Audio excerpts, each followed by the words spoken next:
All right, so we will begin. Thanks for joining this evening and for those that'll be hopping in. I know a lot of you in different walks of life. My name is Steve Marchand. I am a resident in Northampton. I've been in politics for a long time.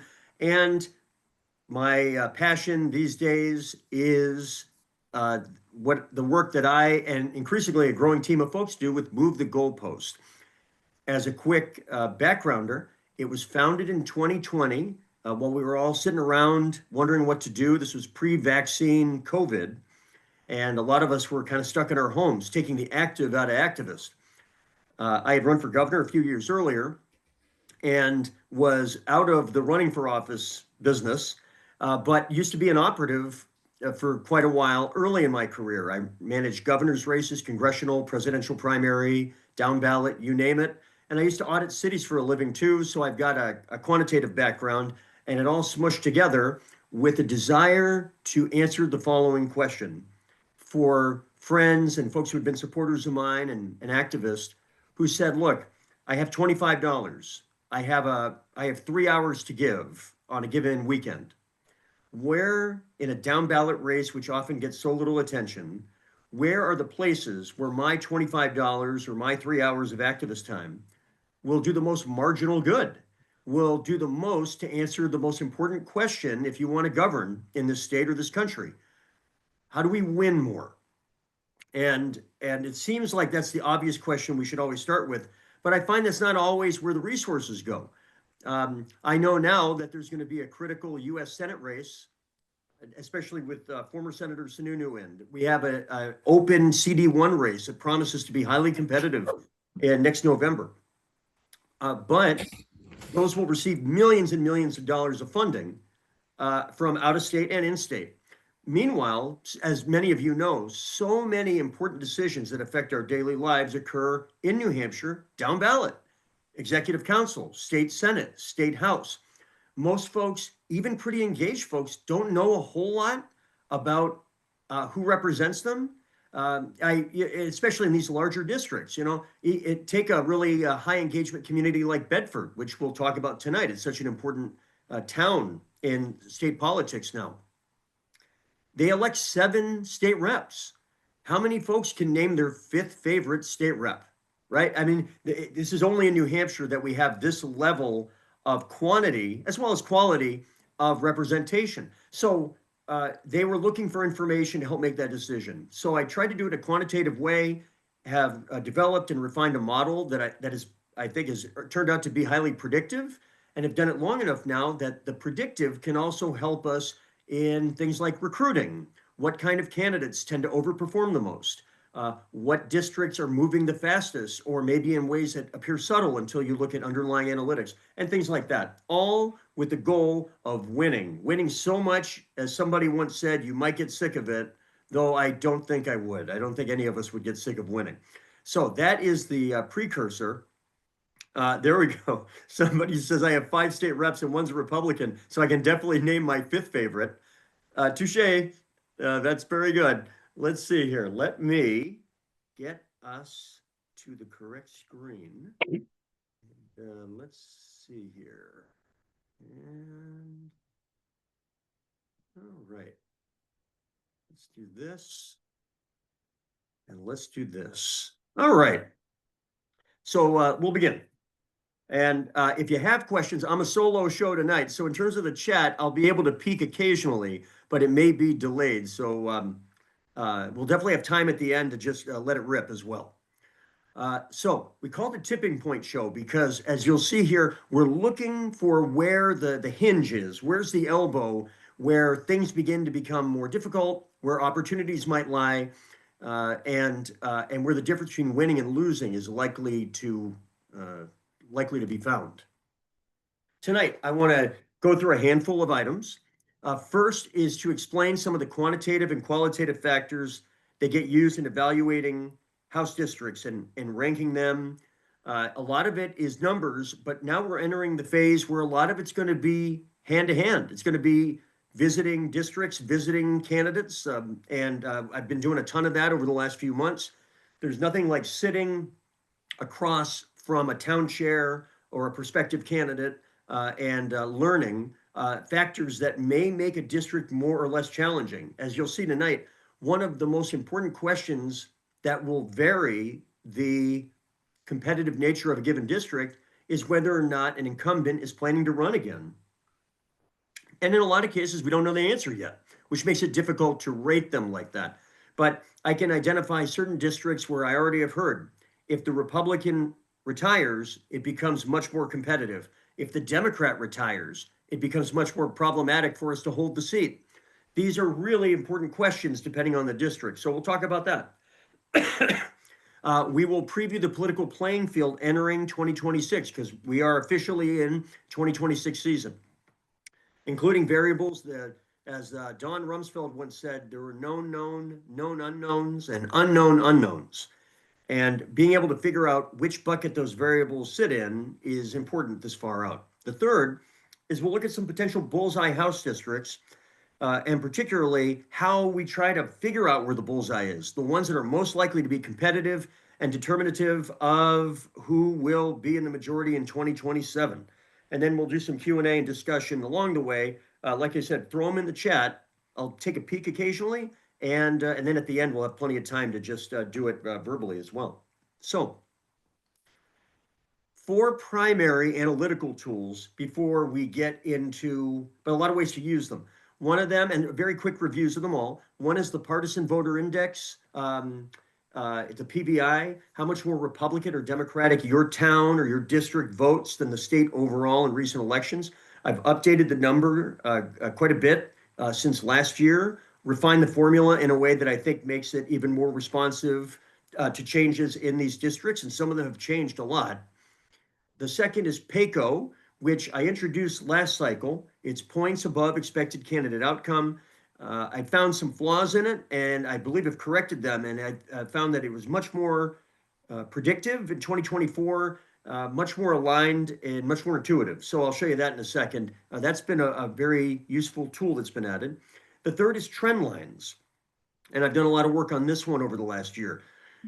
Getting a better handle on the partisan trends in every town, every district, to get a better idea about the difference between the noise and the signal, as the saying goes. What data bounces are simply the nature of collection of data points, how much of it appears to be trend lines that could help us identify looming threats or exciting opportunities. And then the fourth one is resource intensity. And for those of you that have run for office or that are town chairs, this is a big one. Not all districts are created equal. And so one of the factors that goes into it, you identify the competitiveness of it, the opportunity there that lies in there, but then also how much is this going to cost in time and money in order to compete? And sometimes that is a deciding factor. And I think I speak for folks, a lot of folks in the party and groups. This is also true for donors. And certainly for my political action committee, it's something I spend time thinking about to try to maximize the marginal benefit of every dollar.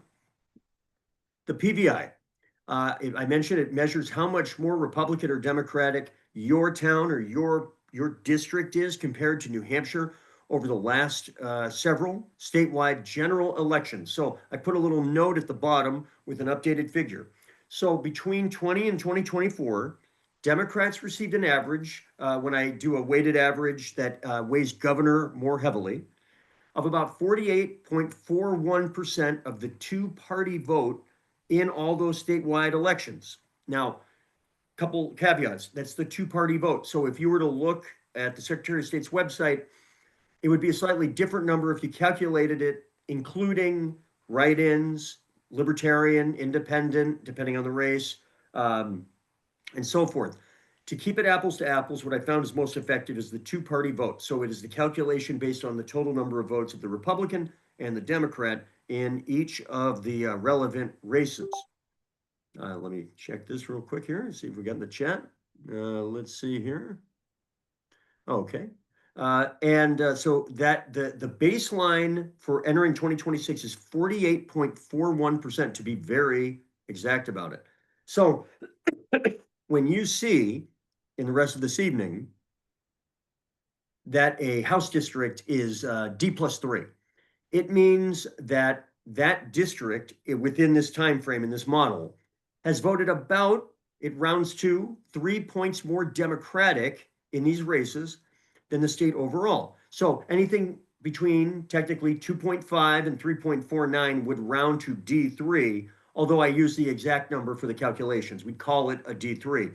So that means that in this example, a D3 means the baseline was 48.41. You'd put the exact number in, but it'd be around 3. If it was exactly 3, that means that it would have voted 51.41% in the same time period. So an important point here, and one of the beauties of New Hampshire is we have so many elections. So we have 400 state rep races, each of them their own election of a sort, their own data point. And I've been calculating this stuff, although far more publicly and refined lately, since the mid 2000s. So I've got about 20 years of doing this, which means that you're talking about over 4,000 state rep races, for example, over 10 election cycles. You don't get this anywhere else in the country. And it is remarkable how predictable and consistent the following statements are. Districts that are hugging zero, that are closest to exactly like the state's behavior, between the threes. So up to 3 points more Democratic than the state average, and the other direction to Republican 3 points, are considered highly competitive. Oodles of examples, including in 2024, of the Republican winning a light blue seat and vice versa. If you expand that out to the sixes, you get some every cycle. Some cycles you get more than others. You'll see in a moment, we actually did not have very many seats in the D4 to D6 or the R4 to R6 range that went to the out party. We had actually almost historically low number of that. And that's something I'll be keeping track of. If we're entering a more partisan phase, which is possible, it may be that even getting far outside the threes is suddenly getting a little too partisan for most non-majority candidates to win in those districts. We'll see. Historically, you can win anything from, say, 7 to up to 20% of those seats. But when you get to the sevens, the ones that are really blue or really red, extremely unlikely that those are going to be won by the out party. You'll typically see win rates of no more than about 2%, maybe 1 out of 50 of them. Some years you'll have 0%, and that's not that unusual. We had a few percent in 2024. So your PBI really matters. It says a lot. The second thing, and actually before I go on, I want to make sure, I'm going to stop in a few different places just to make sure I don't miss anything. Let's see here. Oh, okay, I see some chatting going on about, I think, an EPA hearing. Very nice. So PAYCO, that's the second metric.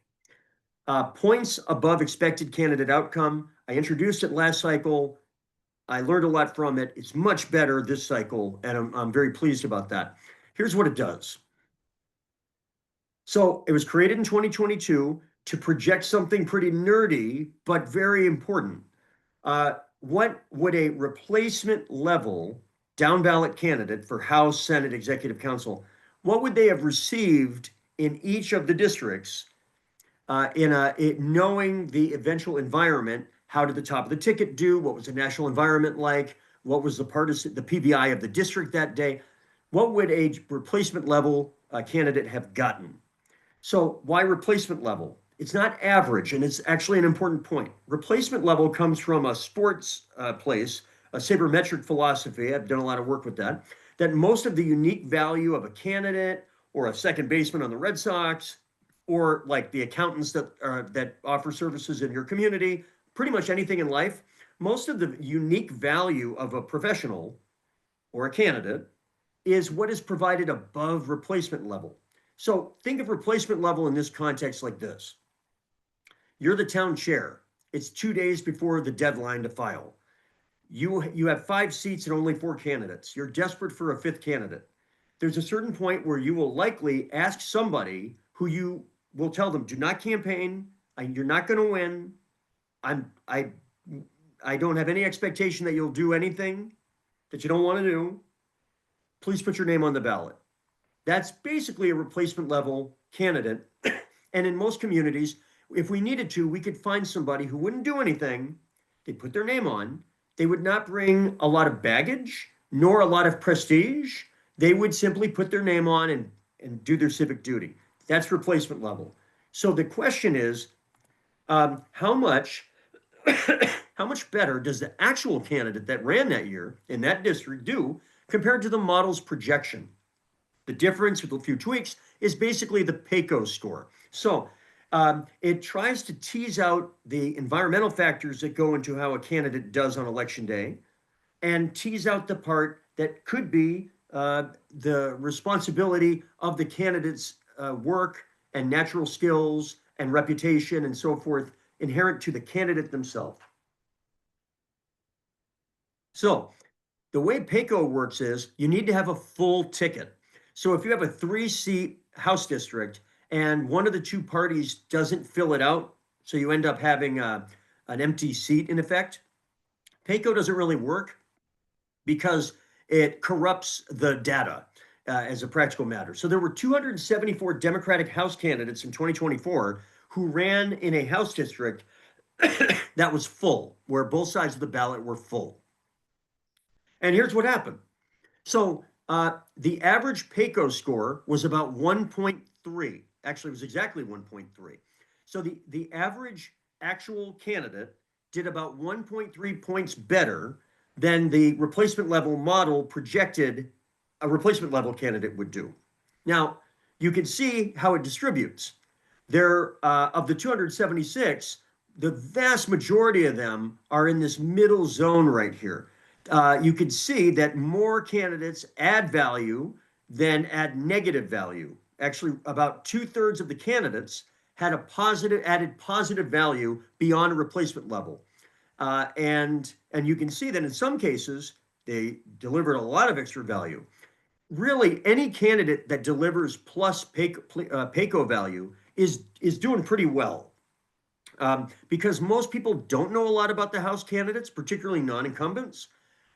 If you do much more than a point better than the generic kind of replacement model, that actually is pretty good because in order to win, you either have to be in a really blue district, or if you're in a competitive district, the candidate's skills, the local committee, other factors can put them over the finish line. If you're in a really red district or a relatively red district, then you need environmental factors to help you out. So you need to be a good candidate that does all the work. It helps if you're a retired teacher, firefighter, retired or a city councilor, if you're a retired football coach, and so forth. But you need the top of the ticket for Democrats to do pretty well if you're in a red district and these things, because it's not really reasonable in most cases to expect a House candidate, Democrat or Republican, to perform more than, say, 2 to 3 points better than what a replacement level or more generic Democratic candidate would. And so what we do here is we look for the candidates that get higher up. You see this? When you start getting to 4, 5, 6, 7 points, that's a dramatic increase. And that allowed us to win in some really red races in 2024, red districts, because we had some candidates that had extraordinary PACO scores. And we're learning a lot about what makes one a better candidate. So let's see. I see a comment here, actually, from Ken. Steve, love your analysis. Thank you. But I note that it's totally based on the candidate's party. Do you somehow take into account the quality, electability, charisma of the candidate themselves? Chris Sununu's ability, for example, to win is based on more than his political party. That's a great question. And hopefully this PACO score is a quantitative attempt to get at exactly this question, because so often over the 20-something years that I've been involved in politics, this question Ken asked, it's an awesome question.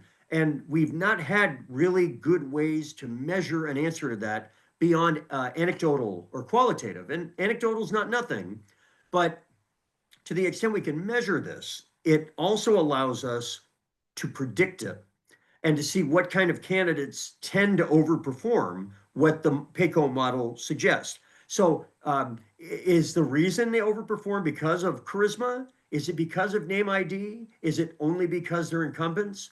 The answer is this is where the qualitative part comes in. I'll give you one example.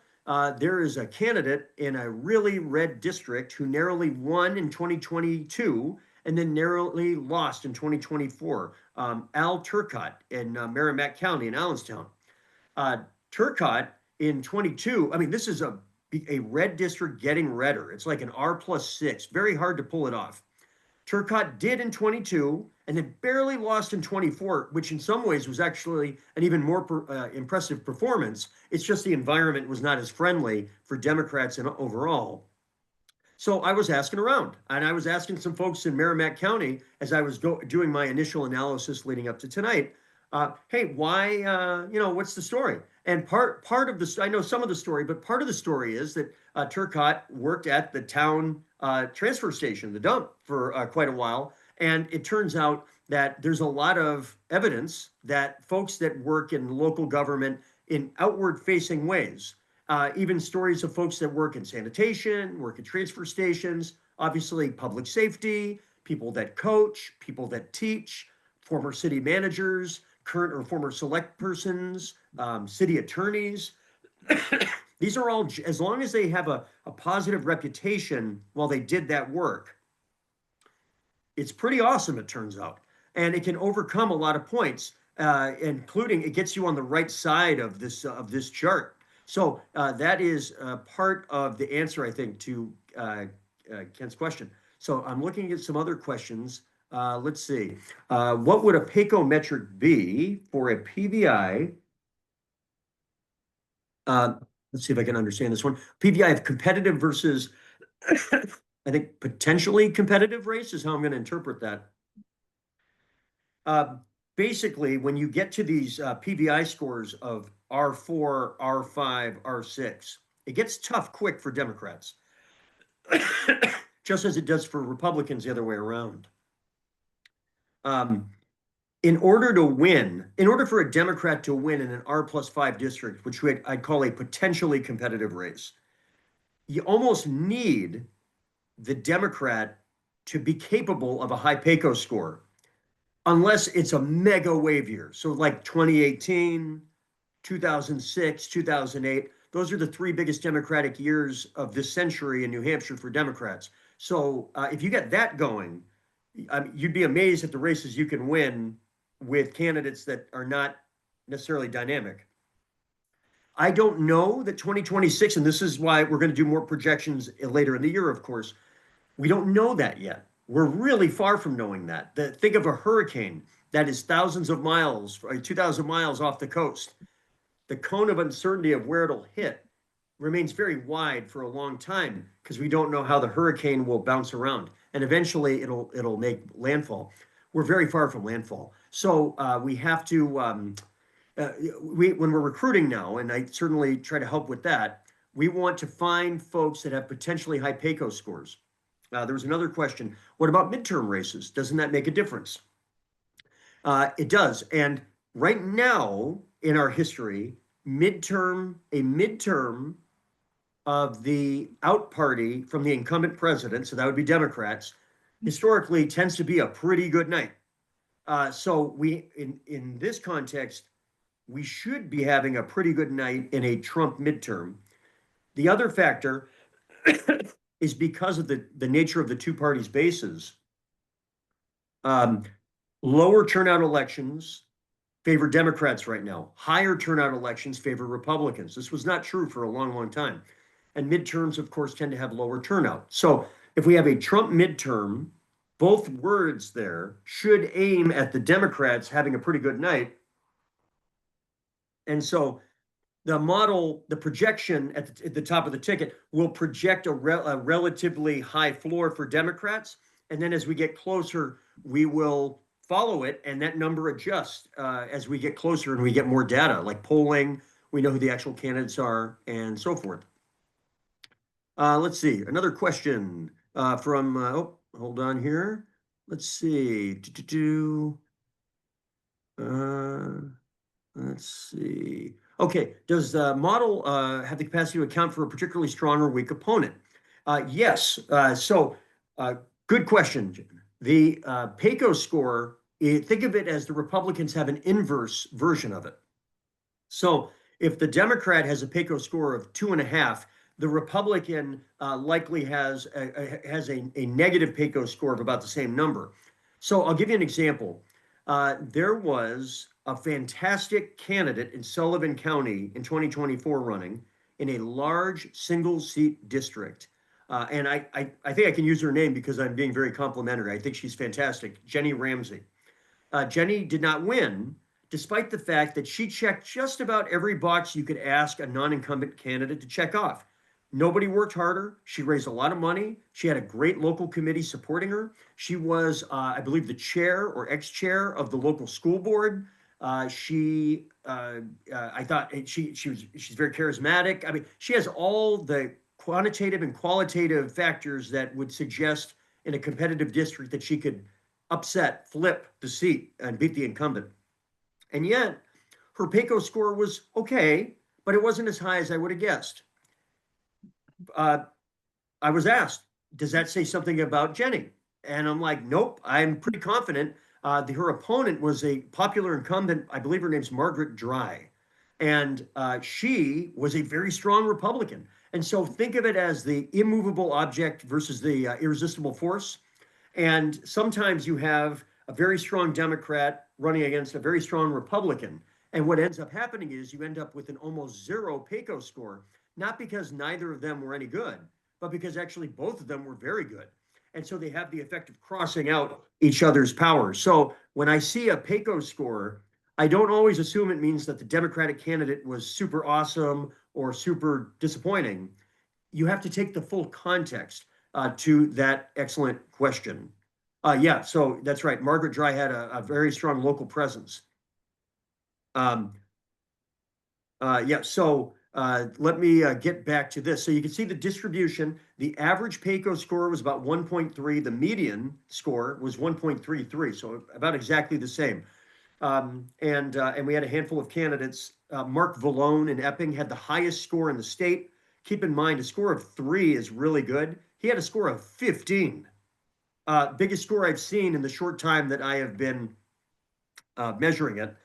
Mark and his family have deep roots in Epping, teacher, retired principal, active family in the community. He's pretty much everything you could ask for in what is now an R+7. Epping is red and getting redder.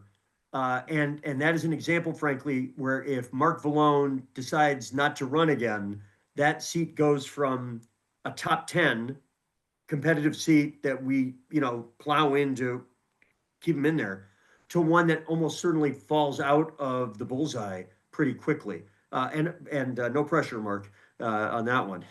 But that's where recruiting matters, and that's where incumbents running again matters. Let's see, I'm looking here real quick. Let's see here. Okay, all right, there's some chat going on there. Okay, let's continue. All right, get that. There we go. Okay, the third data point that I use is trend lines. This has also been refined quite a bit. So think of it, all data are simply snapshots in time. So when I see what the PVI is in Goffstown on election day 2024, that's important, but it's what Goffstown was acting like at the ballot box on a specific day in a specific year. And so that data point, if not put into proper context, is useful, but potentially misleading, right? Because we don't know if it's on the way up, if it's on the way down, or if it's maybe some noise within a normal margin of error for data. So what we're looking for are trend lines. Now that I've done this long enough, we have long patterns to identify the signal versus the noise. Trend lines moving strongly, consistently, and often predictably. And the predictably is important because towns with similar socioeconomic demographics generally share very similar partisan voting patterns. So there are a number of communities, and I'll do a separate program on this in another evening that hopefully, if you're interested, you can watch. But that gets at certain towns in New Hampshire look like what other towns looked like 15 years ago and have all the characteristics. So you can almost see the future politically for those towns because we can identify them as part of a pattern. There are a couple of very clear patterns that I want to highlight here and that are really part of the national dynamic of politics in our country. suburban towns right now are saving the bacon of Democrats, both in New Hampshire and nationally. This was not always true. For most of my childhood, most of my young adulthood, the suburbs were the playground of Republicans. Ronald Reagan's coalition was built in no small part on suburban dominance. This has changed starting in the Obama era and has accelerated in the era of Trump. At the same time that Democrats are hemorrhaging non-white voters, the and non-college educated white voters, we have grown a dominant advantage among college educated voters, white or non-white. The problem that we have is that fewer than 40%, less than 40% of Americans have a college degree. So right now we are dominating in a group that is not a majority group in the country. Now, why did New Hampshire hold on for Harris when other states did not? For the same reason that Virginia and Minnesota hang on and Colorado hangs on, because we have an unusually high percentage of higher income, highly educated residents. New Hampshire is one of the wealthiest states in the country.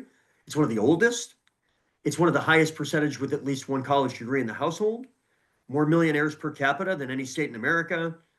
It's got all these things. We're one of the whitest states in America. So the states that have relied on non-white voters to get their winning margins, like Pennsylvania, Wisconsin, and Michigan, as soon as the percentage of the black vote went from 93, 95% for the Democratic candidate down to only into the 80s and high 70s in some cases, that loss was enough to take narrow wins and turn them into narrow losses. In New Hampshire, because we've not had a lot of non-white voters, we've never, as a Democratic Party, even thought about building a base that relied on non-white voters as a primary building block of winning elections. That's not a statement that's good or bad, simply of what is. But what we have ended up doing is, because we have a lot of college-educated, higher-income suburban New Hampshire residents, this is allowing New Hampshire to survive 2024 and to generally win federal races. Here's 4 examples of suburban communities. This is just in 4 years. The difference between election day 22, what my calculated PVI, which is that rolling average, and 26. These are extreme examples, but they're not alone. There are others that are just like this. So remember, there are 400. I've ranked all 400 seats, okay, in the New Hampshire House, all 400. Bedford, in 4 years, went from the 289th friendliest seat, in other words, not too friendly, to 217th in 4 years. It's moved 3 points in a Democratic direction, more than 3 points in 4 years. It's a remarkable move, and it's continuing. Stratham and Northampton are 2 towns on the seacoast. I live in Northampton. Look at Northampton, which used to vote for Republican regularly. It's a suburban town, above average income, a lot of college educated folks. It's gone from 0.6 of a point Democratic to 3.63 in 4 years. That's an enormous growth. And then you see Stratham is one of the fastest bluing towns in the entire state. It's explosive. It's gone from middle of the pack and one of the purplest towns in the state to borderline unbeatable for Democrats in a matter of 4 years. And you can see, so suburbs of Manchester, like Bedford and Amherst, suburbs of Nashua, so think more like Hollis, and then suburbs of Portsmouth and here on the seacoast. I could show you Greenland, Rye, Newcastle, other towns like that, similar dynamic. But these are 4 powerful examples, and look how fast in 4 years they have moved. So that's exciting, good news for us in a lot of ways. But I tell the truth as much as can be found, and here it is.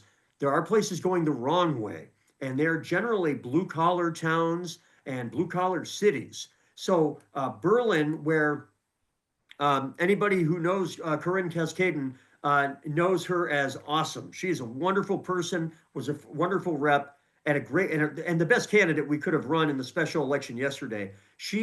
I must say, and I will write something about it, I really was frustrated that some members of the media described it as sort of a minor upset because they said it was a historically Democratic small city, Berlin. That was true. Berlin used to be one of the most Democratic communities in the entire state by PVI, but it has collapsed in historic fashion in terms of its partisan voting behavior. And look what it's done in 4 years. If I brought this back 20 years, you'd think I did a typo. In 4 years, it's gone from a PVI of 3.42 to now, this is the first cycle, I believe, since at least World War II, that Berlin will have a Republican PVI entering an election cycle. So the fact that Corinne lost by 13 votes out of, I think, a 1,300 cast, that's not I mean, the upset is that she almost pulled it off. And I really I wish the press would recognize these historic changes that are occurring across most of Coos County. Blue collar Manchester, we're going to get into that more in a few minutes. I'm putting the yellow, or I don't know if it's red yet, but I'm definitely putting the yellow alarm out for Manchester. It's my hometown, and we have relied on Manchester through much of my 20-something years in politics to win races. And there are some wards in Manchester that are solidifying and getting bluer. Those are mainly the North End, higher income, again, higher education wards. But in much of Manchester, Ward 11 is where I grew up on the west side. It's a very blue collar, a lot of immigrant, used to be French Canadian, increasingly Spanish, Portuguese speaking ward of Manchester. Look at that. In 4 years, what used to be one of the most safest Democratic wards in Manchester is now falling very quickly and now is light blue. Boscawen is an example of a more rural blue collar town. We have a lot of those in Merrimack County. We often think of Concord, when we think of Merrimack County, but a lot of the rural part of it to the north and east, north and northwest are actually quite blue collar. And Boscawen is moving very, very quickly. You see that there. That's the seat that we have won in the last 10 years and is in danger of falling out of reach for Democratic candidates. Not quite yet, but you see that ordinal ranking is falling very fast. And then Winchester. One of my priorities in 2026 has been Cheshire County. Folks that don't spend a lot of time in southwestern New Hampshire think of Cheshire County as bright blue Keene, and certainly Keene is that. But much of Cheshire County outside of Keene, to the west and to the south, is actually quite blue collar and look at that number, is collapsing towards Republicans. We lost a few seats last cycle in those parts of Cheshire County. There are a couple other seats that the only reason we held on is because we happen to have longtime incumbents that are willing to run again. And if they retire, those seats become very difficult. Dan Eaton was in one such seat, and Dan was an institution in his district, and he narrowly lost. And it's not because anything in particular he did. The district is kind of falling quickly away, and that's an example of that. Let me take a second here. Yes, Mohammed, I thank you for this, and I really mean it.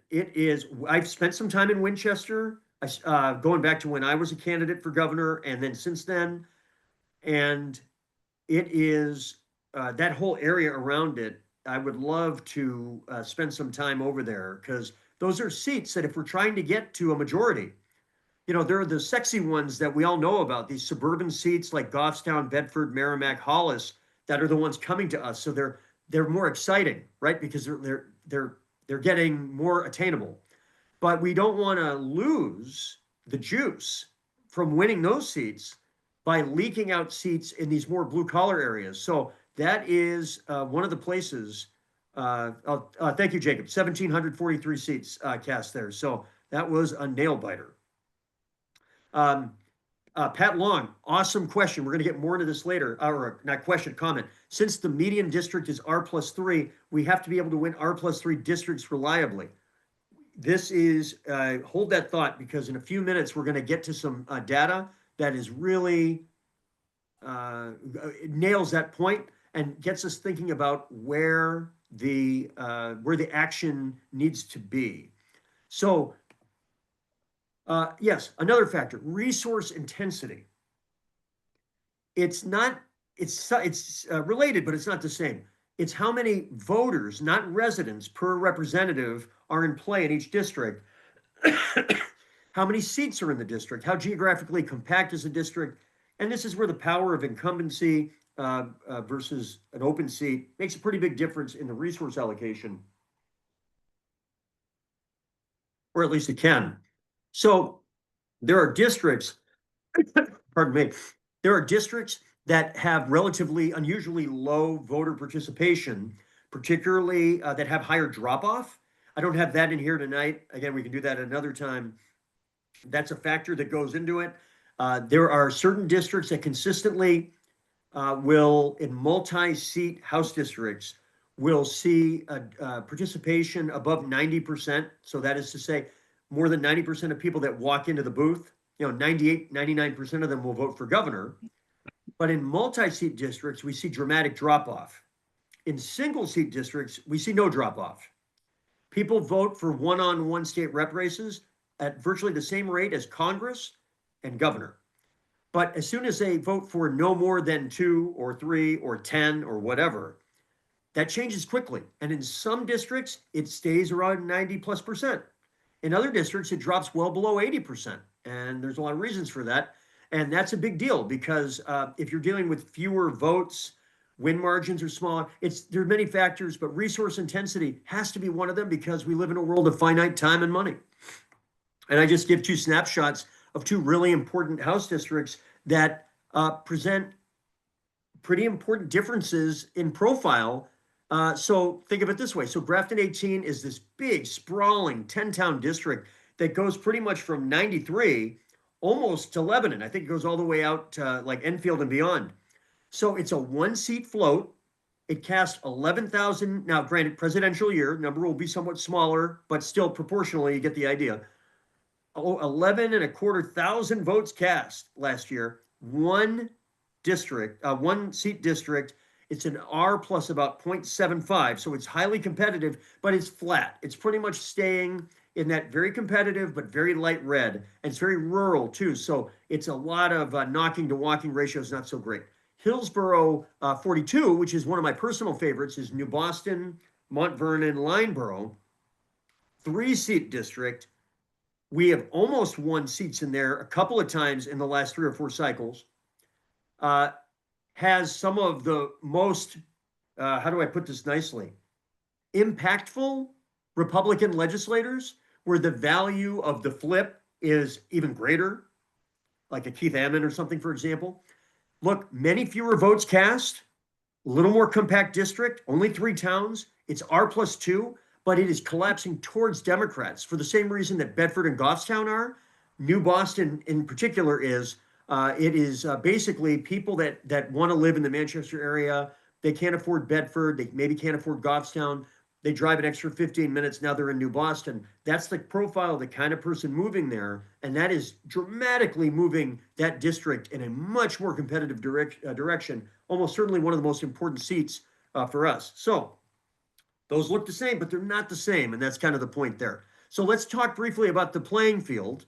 And I'm going to throw some charts your way here. I am trying some new ways to depict this, and I'll be eager to get feedback tonight or after about some of this. So here we go. There's 400 seats in the legislature. Right now, 171 of them have a Democratic PVI. Some of them by 1/10 of a point, some of them by 35 points, like Hanover. But that means Republicans start with a pretty dramatic advantage in the number of PVI seats. And this gets to Pat Long's comment on the chat. It's if we win every one of the Democratic leaning seats, that's only 171 seats. So that means that we have to win literally 30 just to get to 201. So there's a bunch of corollary lessons that come off of that. But let me show you what this is. So this chart shows you down the bottom is the PVI number. So the further to the right you go, the more partisan the district. And the number on the vertical up and down is the number of seats that have that PVI for each party. So, for example, there are 6 Republic PVI seats that are R plus 0. Like they're Republican, but barely over 0. They're not yet half a point where I'd round it up to 1. The Democrats also have 6 that are D plus 0. And then they diverge. You see, the GOP gets up to, right, these are all very competitive, up to the R plus 3, highly competitive GOP leaning seats. Then you get to these, 22 of them, 18 of them, another 22 that are in the potentially competitive zone. And then once you get to the R plus 7 and greater, those are the ones that are extraordinarily difficult unless you're Mark Vallone or you're Charlie St. Clair up in Laconia. They're pretty much the 2 examples of Democrats who won with the pool getting deep here. But look what happens. Republicans don't have a lot of seats that are super duper red. I mean, like super red. The reddest House district in New Hampshire is only about an R plus 15. Now let's look at the shape of the Democrats. Look at this. All right. So very few that are highly competitive Democratic leaners. So you see how the Republicans have many, 6, 9, 19, 22. Those are all super competitive for Democrats to try to pick off. Now, I'm not saying they're easy, super competitive. Democrats don't have a lot of low-hanging fruit for Republicans to go after. 6 D plus zeros, 6 more D plus ones, 10 D plus twos, and only 4 D plus threes. So that's only 26 seats that are D leaning, highly competitive. That sounds good, right? Because look at this. We have a crap load, a tremendous number of D plus 5s. Now, what is that? What are these D plus 5s? You can see it's an enormous number. Well, what it is a combination of 2 kinds of districts. Some of them are ones that are getting bluer and are about to float away and go further right. Mainly there's suburbs that are further along in their evolution towards becoming solid blue. Then there's this other combination of districts that used to be rather blue, but are urban and are now quickly falling away. A few of them are rural Cheshire, like the ones I mentioned before, like in places like Westmoreland and Hinsdale. And others are wards of Manchester that used to be D plus 8, D plus 9, and now they're D plus 5, and it's not stopping anytime soon. There's some wards of Nashua that we haven't really talked about tonight, that Nashua is bluer than Manchester, but is also showing some of the same signs, just not as far along, of this degradation of the Democratic vote in urban wards. That is something probably won't be a big deal in 26, but later in the decade could become the kind of problem that it now is in Manchester. But here's what I really want you to notice. One of the takeaways, look all the way to the right. See that over there? 32 seats are at least D plus 15. I just stopped it at 15 because the chart was getting unwieldy, but I could show you D plus 20, D plus 25, D plus 28, D plus 34. So what this gets at is a problem that Democrats are having nationally. The same reason why we have an electoral college disadvantage is actually the same thing that you see on this chart, which is to say we have an inefficiency of the vote. Our base is clumped. And that means, as you know, they don't give you extra legislative seats because you win Hanover by 70 points. They still give you 4 seats, whether you win it by 1 vote or you win it by 60 points. Republicans, because they've traditionally had a more rural base, it's much harder to draw them into districts. It would be harder for Democrats to gerrymander Republicans if we tried. Republicans are very happy to gerrymander us, and we happen to make it easy because our base tends to be more compact, and cities and college towns. The thing that's helping even that out now is as we become more suburban, we're becoming more efficient in our base's voting behavior. So this chart shows you that the Republicans have 229, we have 171 of the lean, but they're not built the same way. We actually have quite different compositions of what our parties look like. Okay, so here is the challenge. And this is really where we're going to get into the nitty-gritty. So you might recall earlier tonight, I was saying that anything between the threes is usually really competitive. Districts from 4 to 6 on both sides are potentially competitive, but it's hard. And once you get up to 7 or more on either side, it's really hard. This is what I mean by it. This is the words put into numbers. In 2024, there were in the highly competitive, we have 26 seats in that light blue zone, and we won 69% of them. That's a little low. Actually, in 2022, when we almost picked off the majority, we virtually ran the table with those, which would be necessary to get the majority. The good news is that gives us some opportunity. You see, the Republicans actually have exactly twice as many light red seats as we have light blue ones. And look at the win percentage. It's the same. It's double the seats, double the wins, double the losses. It's the exact same success rate for both parties. They just have twice as many of them. Again, I look at this as a cup half full because the seats that we have both parties have the best chance to pick off are going to be the lightest color ones of the other party. We just don't have that many for them to pick off, and they already won 8 of them. So we get 8 that we can win back, and then we have 36 that they won that are light red that are among, in many cases, our best opportunities. Now let's look at the 4 to 6, the potentially competitive range. In 2024, they weren't very competitive. We have 52 of those seats, and we won almost all of them, 94% of them. Look at the Republicans. They have 62 of them, and they won all but one of them. So this is where I think the analytics really are going to kick in this year, because I mean, I can't speak for the DVCC, the state party, individual donors, interest groups. Like, I'm not trying to do that. I'm giving you my best take. Not all 62 of those red seats, those 4 to 6 zone, are going to be really competitive for a bunch of the reasons we're talking about. But we have to find the ones that have the most upside. And then obviously we have to go for it, because to Pat Long's point earlier, you don't get to 201 unless you win just about all the blue ones. And you got to win more than half of the light blue ones. And then you're going to have to find at least high single digit of the medium red ones.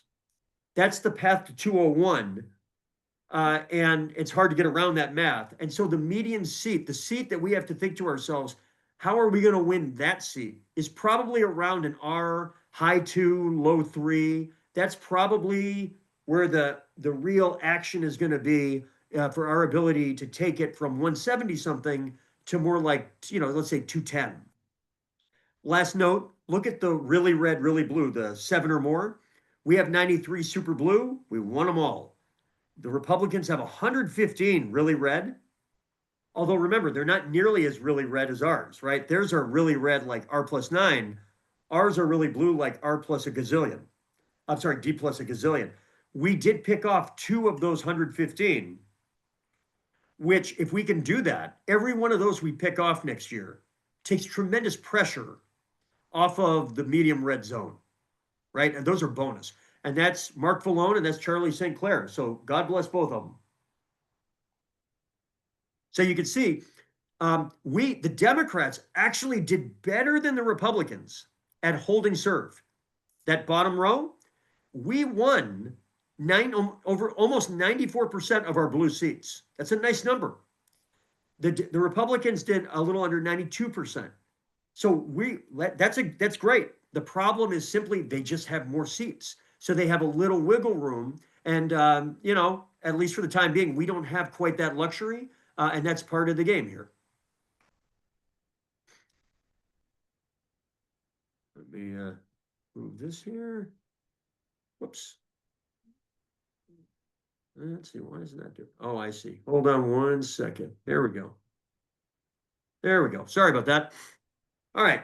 This basically just depicts it doesn't have to be exactly these numbers, but it can't be that different from these numbers just because the math is the math.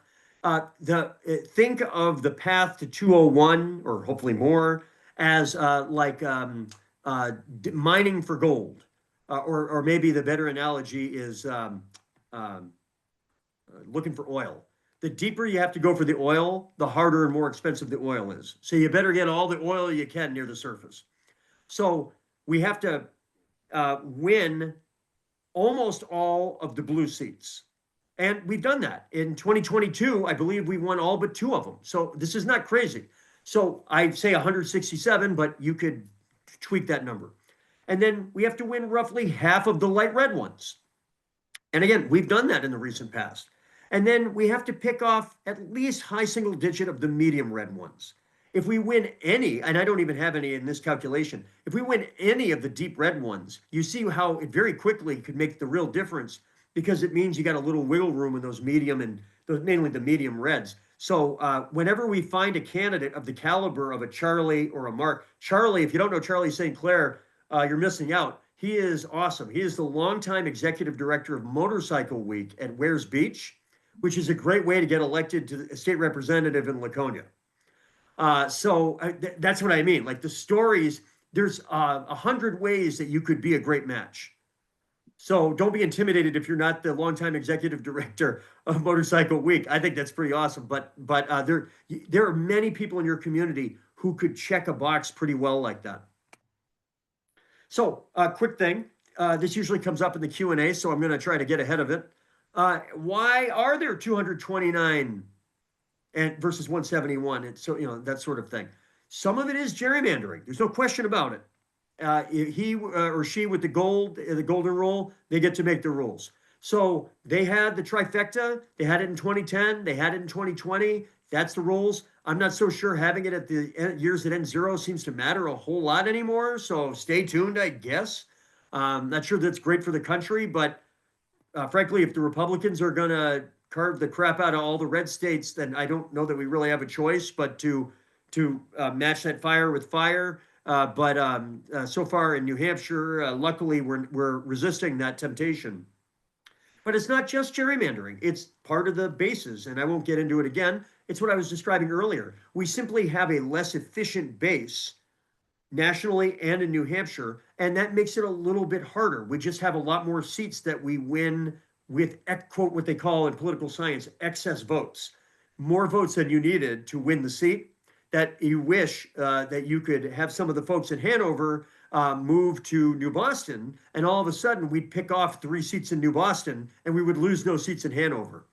Easy for me to say, I don't live in Hanover. So that's why it doesn't really actually work like that. And these bases are evolving.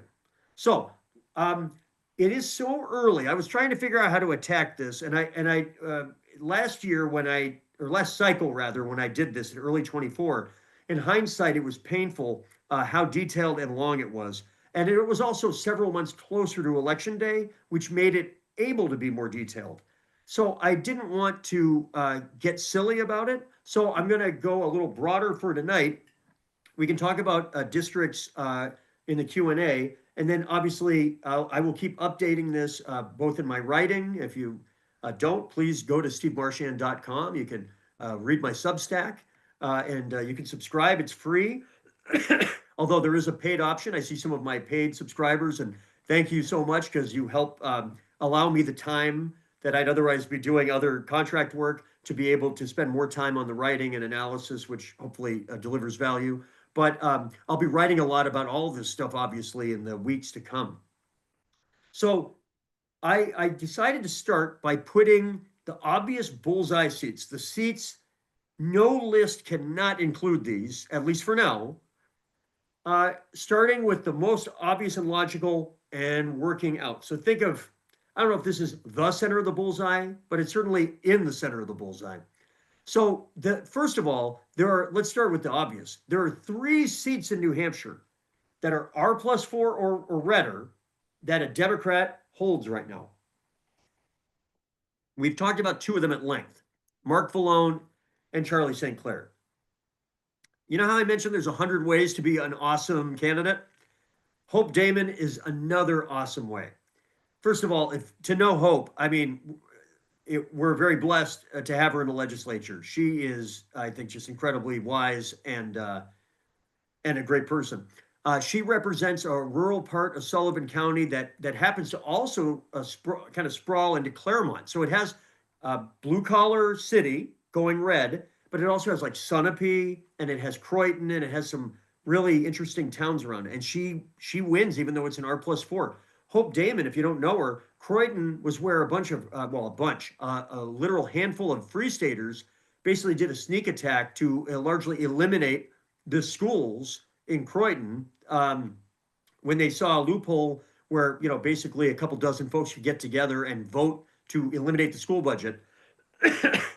Hope was one of the leaders that got national attention for recognizing this and deciding not to give up and coming up with a system within the rules to have a revote, in effect, if a majority of eligible voters in the town showed up to vote. I forget the detail. It took a massive amount of effort.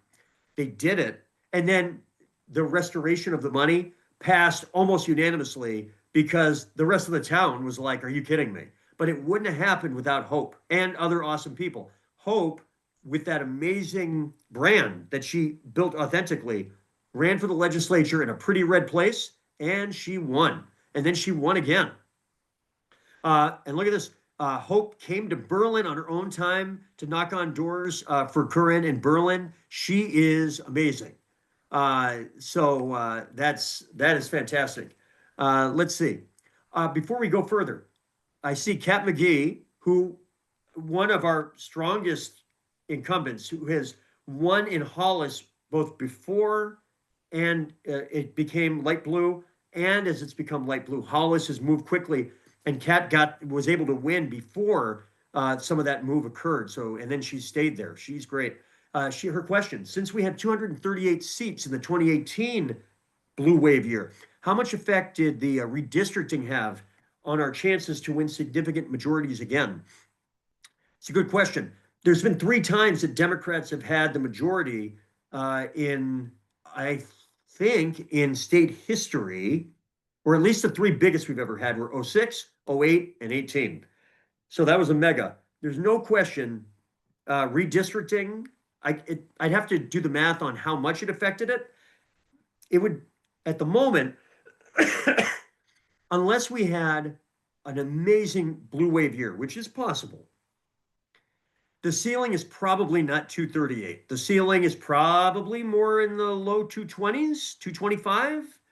Again, something that I'll get to with the known unknowns is the national environment, Trump's approval rating, competitiveness of the gubernatorial candidate. We do not have an engaged primary for governor at the moment. We have one candidate, John Kuiper, and I'm very appreciative that John is running. He's the only candidate officially running. We have 1 or 2 exploring it. There's no getting around it. A competitive gubernatorial contest. And if you go to stevemarchand.com, I've written several pieces about it. I think that Governor Ayotte is actually surprisingly vulnerable, not just the vibes, the numbers. She is the least popular Republican, first term incumbent governor since at least the early 1980s. At this point in her tenure, she has a net approval rating that's more than 20 points less than Craig Benson's was at the same point in 2003. And Benson, of course, is the only governor to lose re-election in the modern history of New Hampshire for a second term. I'm not saying it's a gimme, it's not, but I do think that if we put a real effort and a solid candidate, that'll be a 5-point race with 2 weeks to go. And if that is the case, we're going to have a hell of a night down ballot. Oh, thank you, Peter. We did have a majority in 2012. I stand corrected. Pardon me. So these are 3. We have to hold these seats. I mean, we have amazing candidates. So buy them nice presents at the holidays, urging them to run again. You could, but they don't need it. They're great. Okay, here's the next category: light red suburbs and blue collar precincts. There are 16 seats that Democrats won in 2024 that are light red. Okay, so they're funny because they actually split into 2 buckets kind of neatly. One bucket are suburban seats that are light red, but they used to be dark red, and they're quickly coming towards us. So generally, these seats should be easier to win in 2026 than they were in 2024, even if everything else was equal, because the districts are moving generally so fast towards us. And that's Bedford, though I believe at least one of those two incumbents is likely not going to run again. If that obviously would pose a challenge. Rockingham 6, Eric Turr.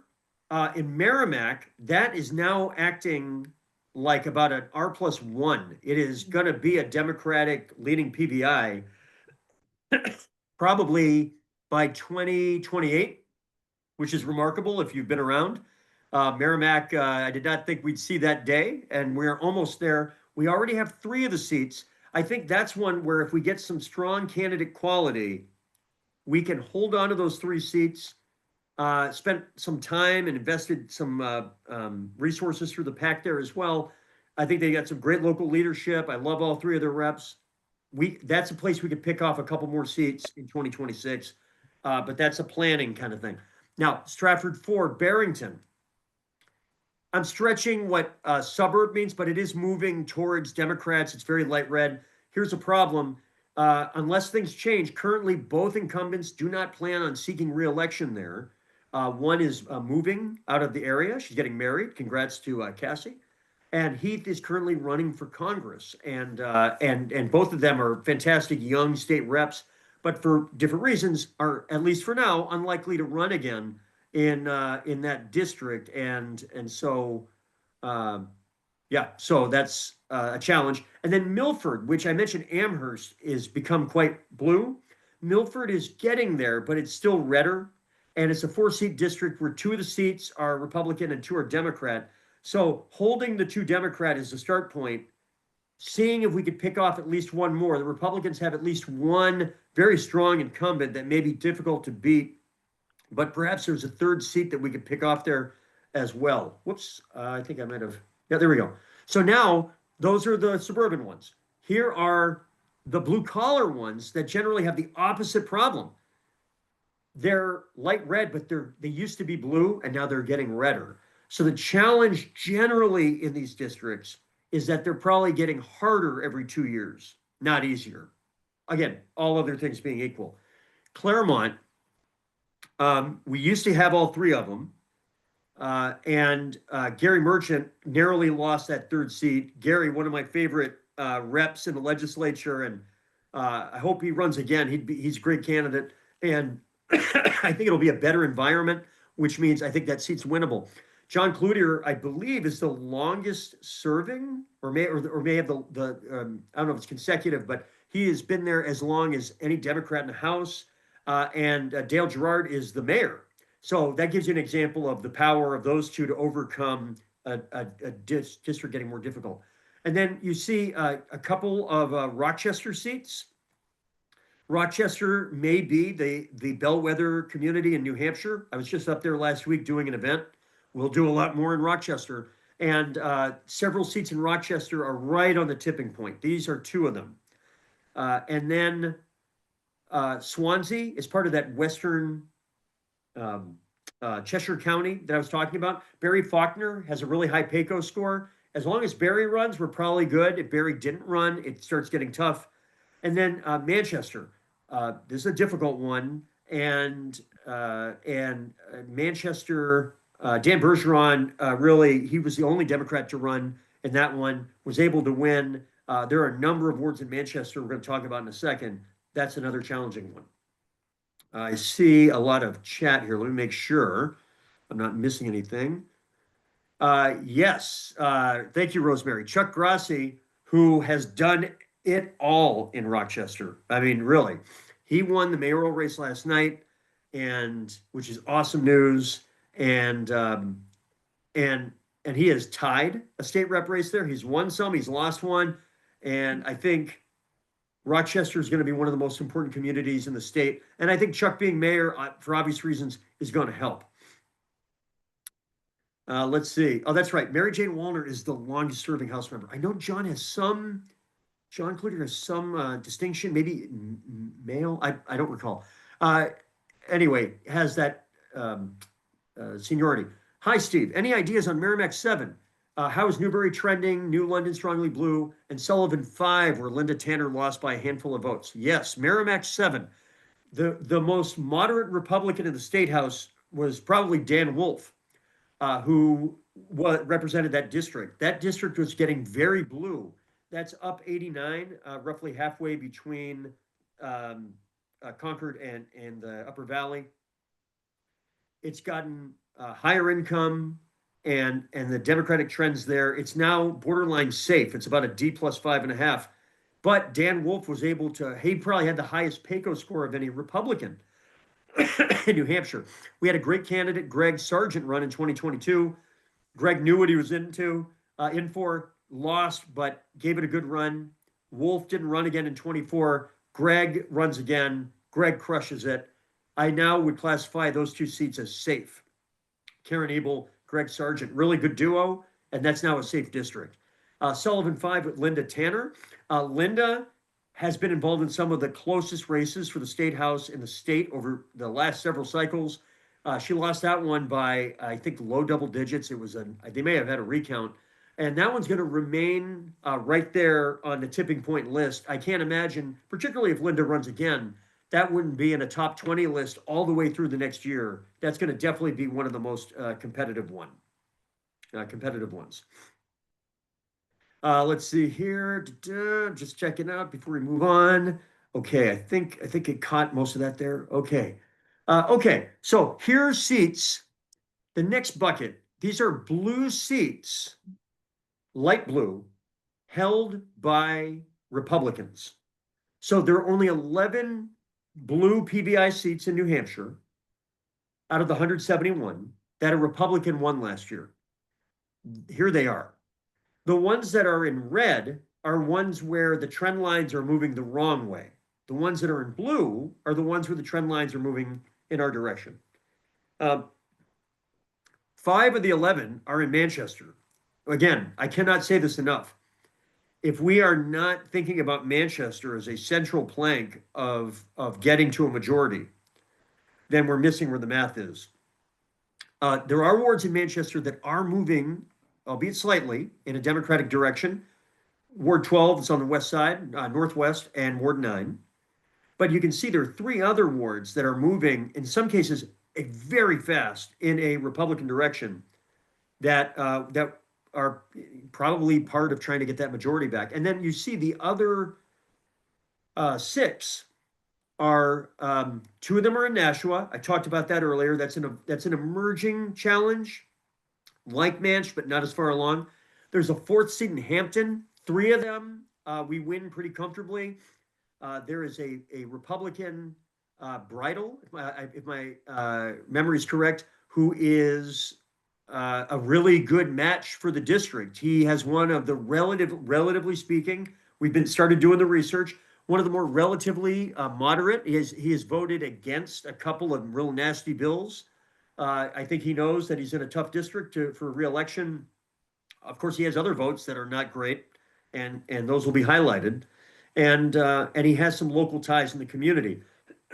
So he's a pretty strong candidate, but that is a winnable race, and Hampton is moving fast now in a Democratic direction.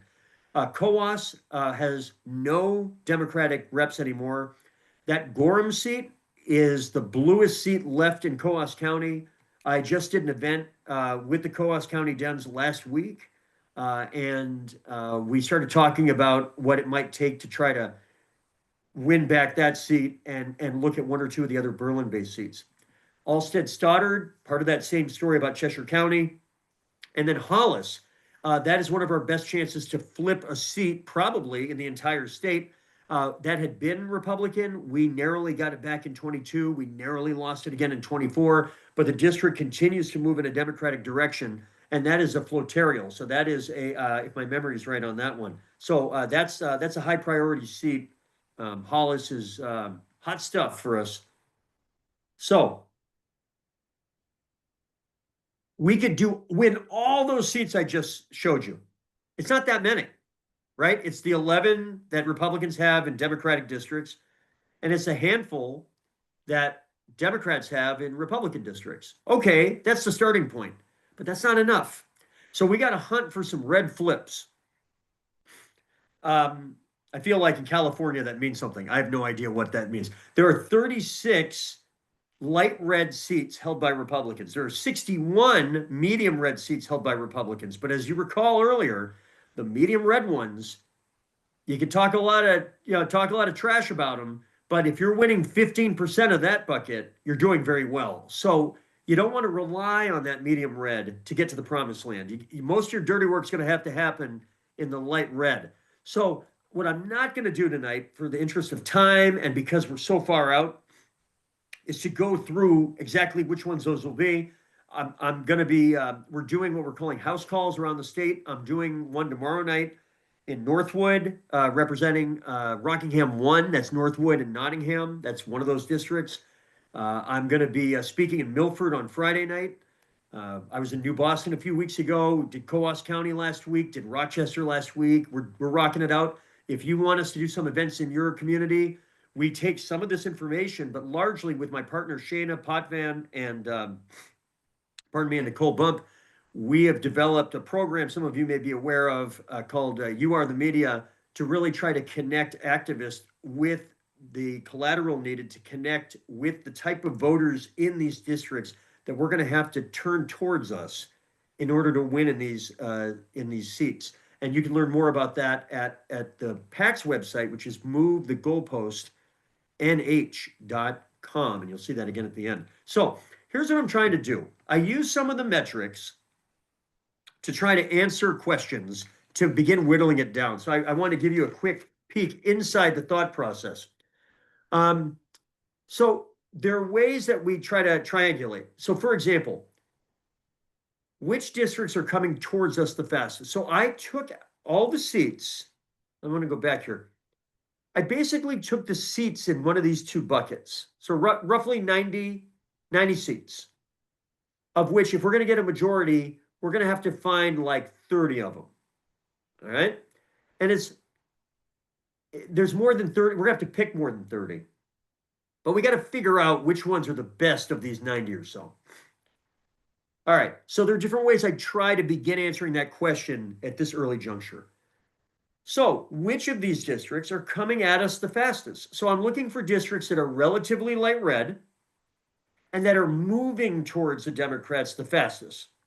So the higher the dot, the faster it's moving towards us. The further to the right, the less Republican the district already is. So that means we want this. We want the upper right corner. So like, Hillsborough 2, that's Bedford. So you can see why Bedford is going to be a super high priority, because it moved 3 points in PBI value in the last 4 years. That's an incredible number. And it already is pretty far to the right. So it's not like we're dealing with an R+8 or something that's coming our way. As compared to, if I come down here, there's some districts down here like Windham, which I'm very excited about Windham in the long run. I think we need to invest in it right now, but it's still pretty red. So even though it's quickly moving towards us, it's not moving, it's not yet in the place where it's going to likely be competitive this time around. These are the ones that are going to be competitive this time around. So like Sullivan 5, that's Linda Tanner's seat. See where it is? It's moving towards us, and it is, and it's rather red. I'm sorry, light red. It's rather pink. Then you have some like this one, like Coos. So one of these Berlin-based seats that is almost dead zero, but look how fast it's moving away from us. See that? It's moved almost 4 points in a Republican direction in the last 4 years, and that makes it a tougher pitch. Grafton 18, that's the one that we talked about earlier, that sprawling floterial that goes from Bristol to Enfield. Highly competitive. It's about R plus 3/4 point. It's slowly moving towards us, so that, here's Milford. Look at that one. Milford's almost a blue one, but not quite. It's still moving slowly towards Democrats. We have 2 of the seats. We're trying to pick off 2 more. So you're trying to take different ways of looking at it. Carroll districts. Okay, Deidre, great question. Give me 1 second here. let me see if I took some notes because I want to find that one. Okay, yeah, here it is. All right. So Carol 6, which I'm very bullish on. I hear we're going to have great candidates, Deidre. Not saying anything in particular.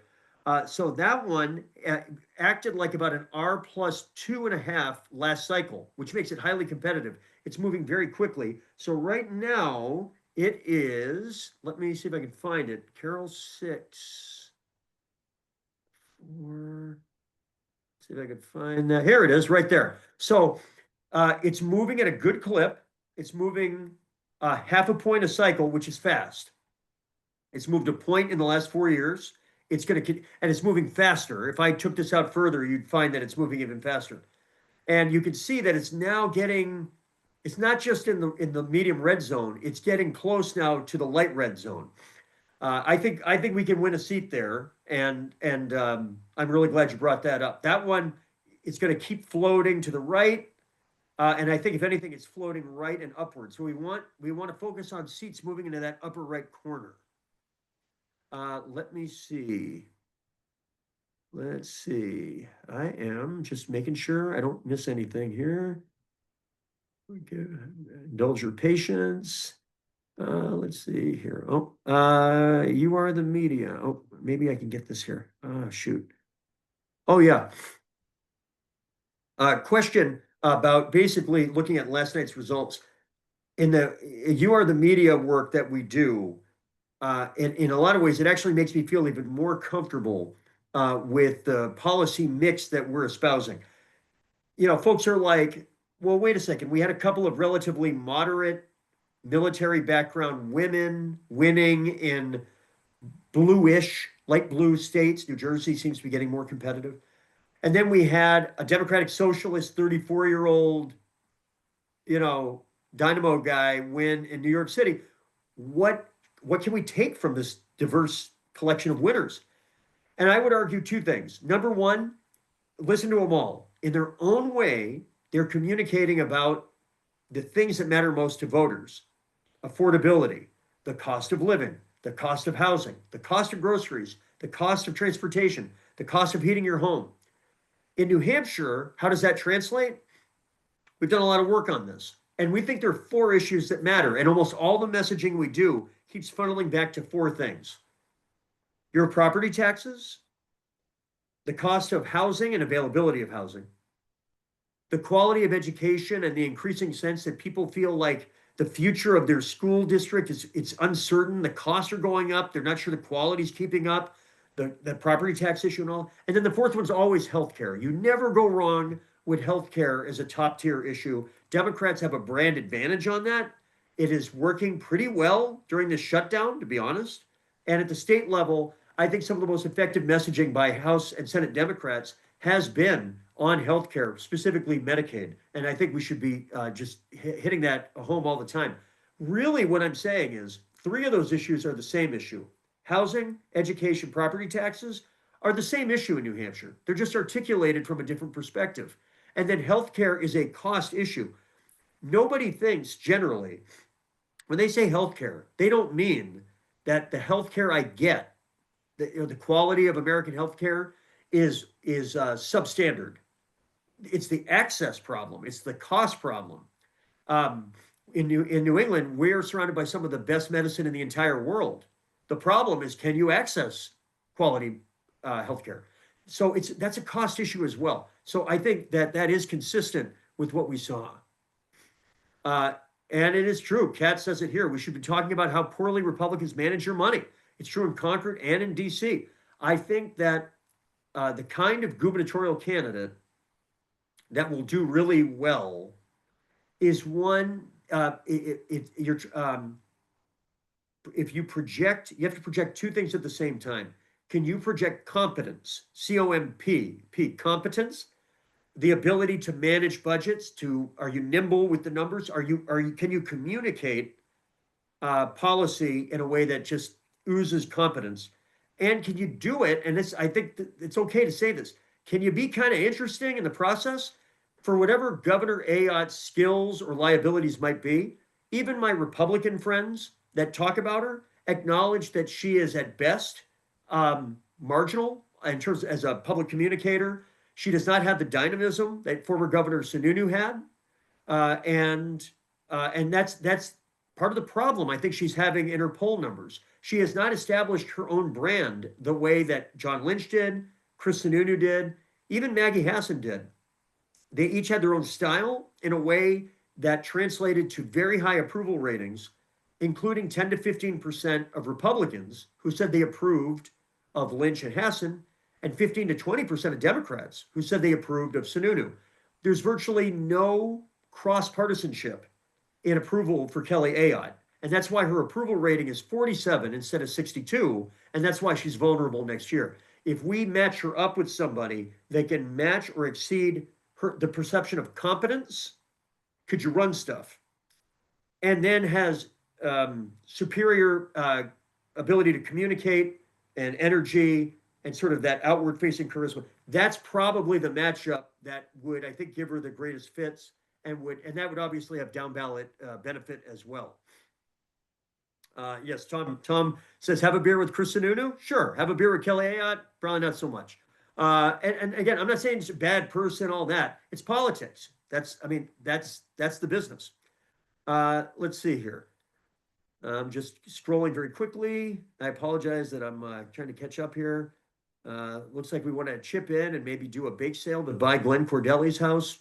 Sometimes context matters. Let's see. Wow, this is actually an extended conversation. Paul Birch, come on, Steve. Where is Cheshire 6? Hold on one second. I'll do you right. Hold on. Give me a second here. I know this is compelling video. You know what, Paul? I may have to get back to you individually. Don't worry, you guys are loved over there. I will. Let me finish this, and then we can go for some individual questions where I might be better able to quickly pull some stuff out.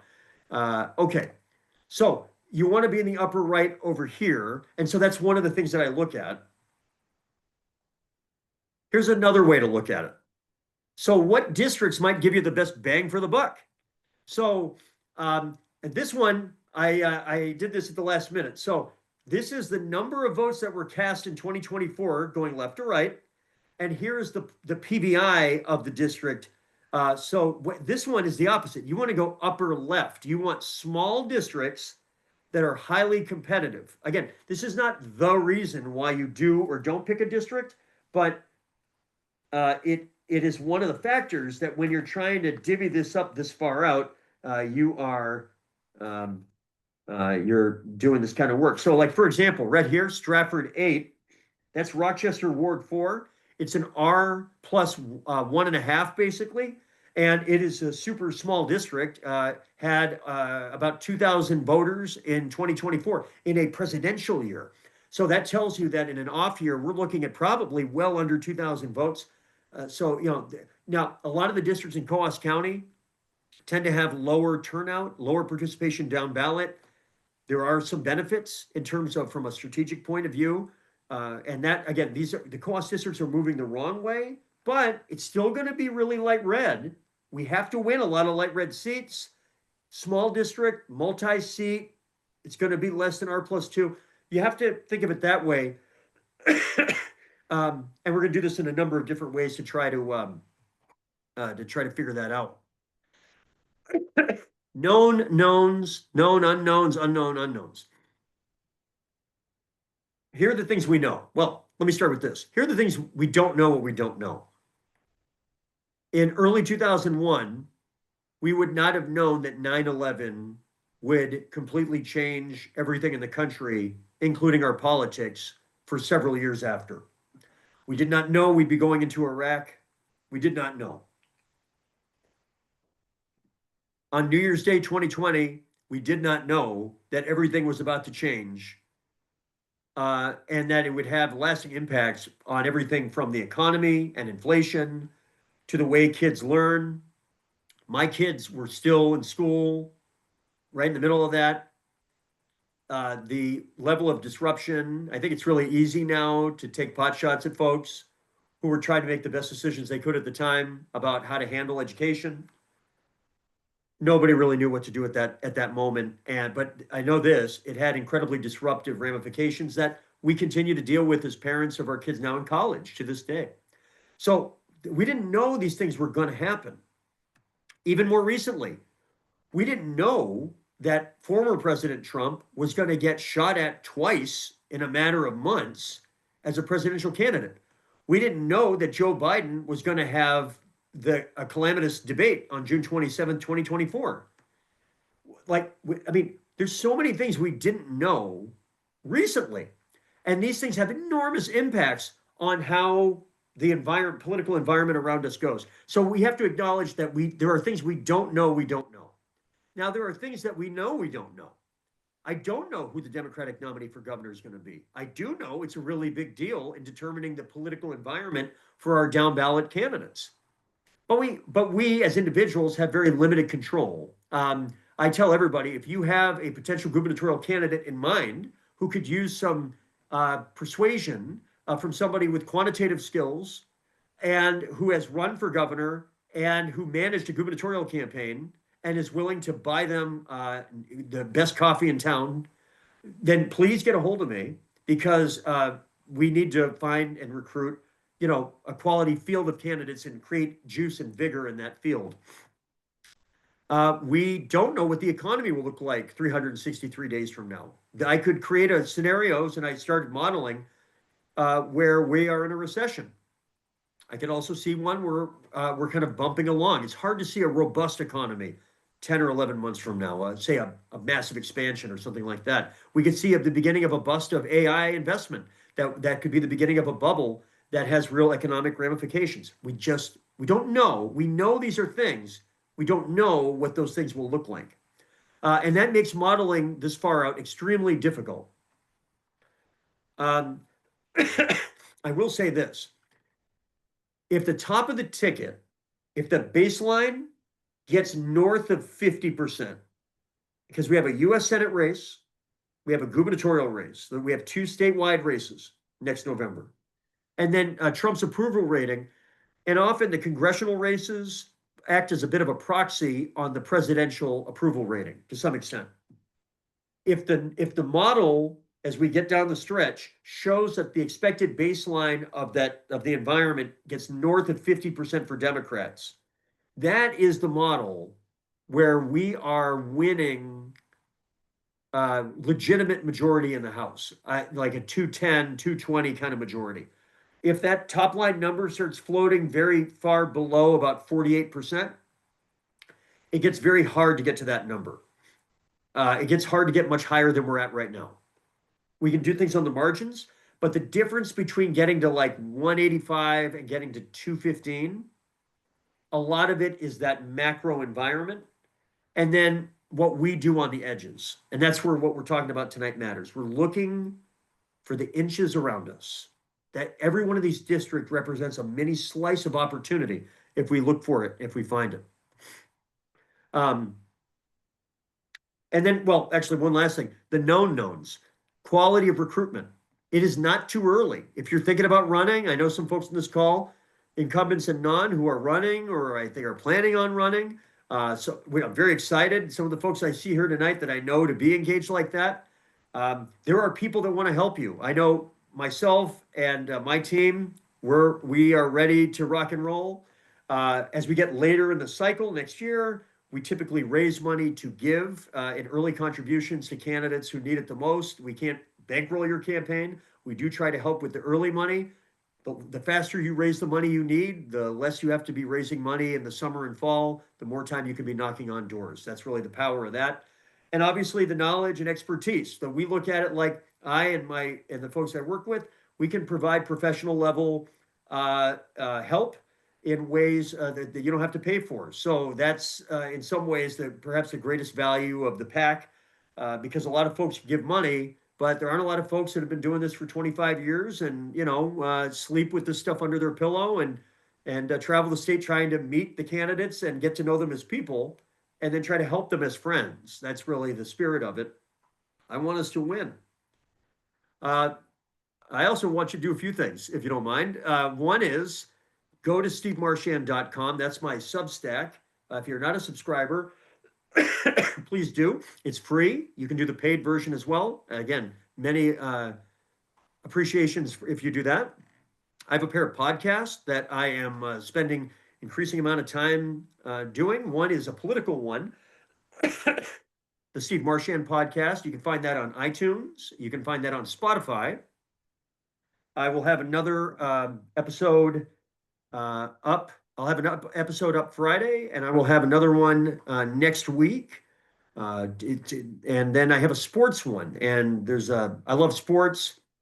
A lot of people who don't like politics love sports, and I'm finding a growing number of people that listen to my sports podcast, and then when they hear it, they like it, and then they find out about the politics, and then I kind of try to draw them in that way. So it's a labor of love,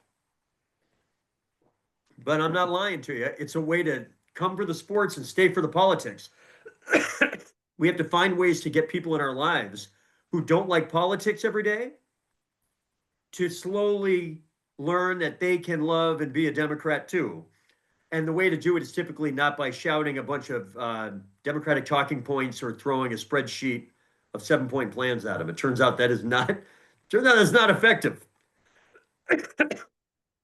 Yes, somebody has noted the Celtics need rebounding, and so do we. I like that. Well, we talk Celtics sometimes. We talked more about it last year, to be honest with you. Um, there we go. Okay, and then let's see here. And then please go to movethegoalpostnh.com.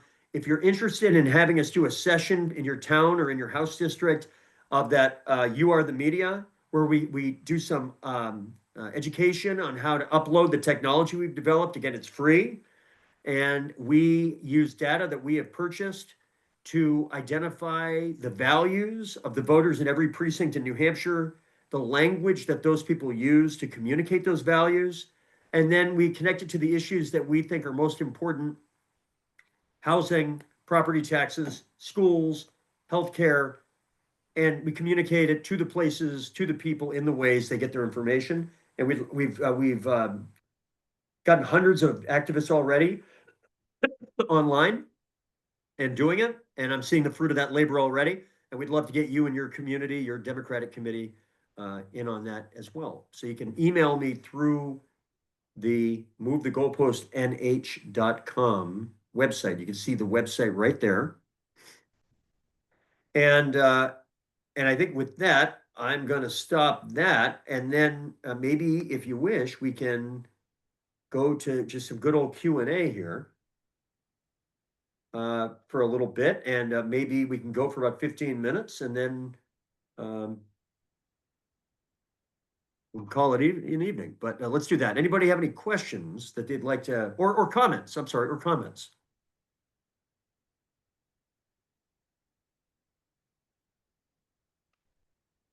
Oh, let's see here. My God, I think we're talking more about Glenn Cordelli than Glenn Cordelli.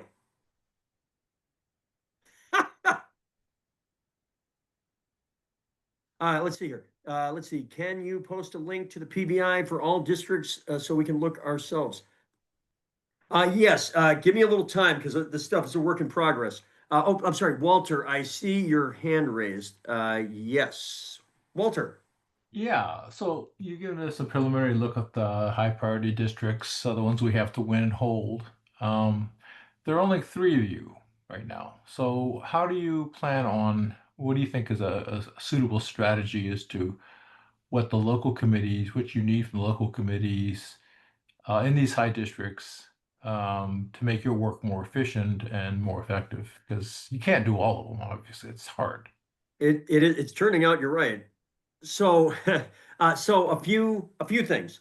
First, um, and shame on me if I don't mention this. The there have been a lot of folks who've been very generous. This has been funded entirely in a grassroots way up to this point. Uh, we pay for the technology. We and like I said, as we move into next year, would make contributions to targeted candidates early on and so forth. But I think the most valuable thing that we're providing, and the thing that's the most important to figure out how to maintain, is our professional time. Nicole, Shana, and I are all professionals at what we do. I'm very blessed because they're not just really good people and good friends, but our skills overlap in ways, but then are unique in other ways. And you may be more familiar with my work because of the nature of the stuff I do, but I can assure you that Shana, with her work in political psychology, her educational background, professional work on it, she's been in the middle of the Blue Hampshire Task Force. She's on the Rules Committee. She's a Rockingham County Executive Director. I mean, you name it, she does it.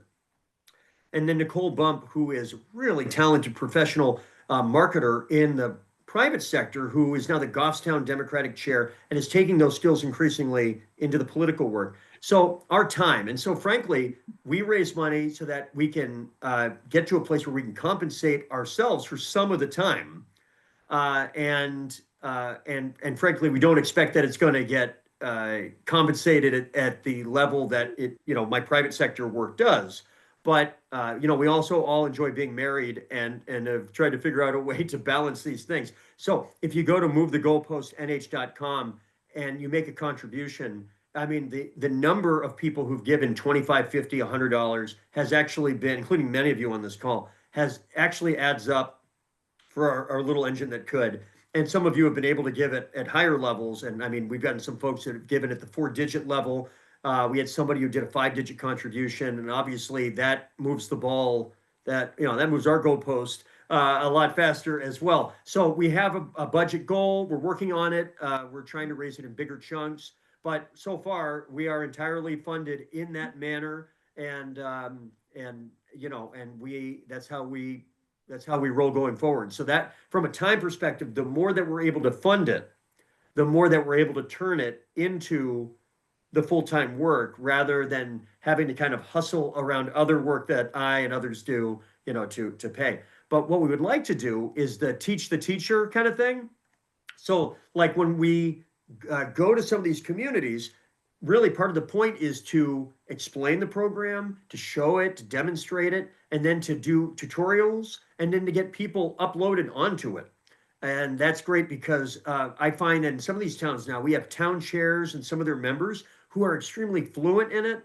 They give us suggestions for topics that they think might be especially effective, Oppo research in effect for their Republican incumbents in their towns. That gives us a chance with a year out to be able to continue to mold and learn what communication, what collateral is the most effective.